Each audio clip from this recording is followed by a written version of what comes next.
కవితకి bail కావాలంటూ ED కోర్టులో ఏదైతే రౌస్ అవెన్యూ కోర్టులో వాదనలు వినిపిస్తే సిబిఐ కూడా తగులుకుంది. ఎట్టి పరిస్థితుల్లో బెయిల్ ఇవ్వడానికి వీల్లేదని. ఆవిడ బయట ఉన్నటువంటి సందర్భంలో చేసినటువంటి వ్యవహారాలకు సంబంధించి మాట్లాడింది.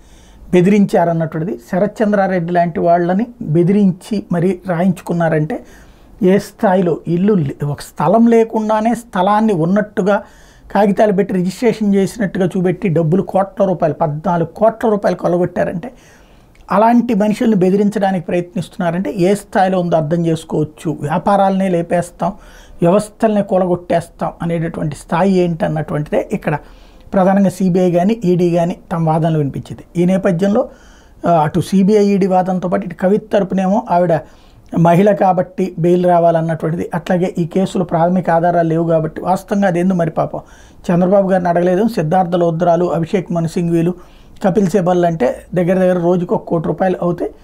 ఆ స్థాయిలో కాకుండా కింద లాయర్లతోనే చేసుకుంటున్నారు. అదే ఇప్పుడే పెట్టుకుంటే ఉపయోగం లేదనుకున్నా, లేకపోతే వాళ్ళని ఎన్నిసార్లు వాదనలు వినిపించినా వాళ్ళు ఎవరికి ఏం చేయలేకపోతున్నారని తెలుసుకున్నారు కానీ లేదు.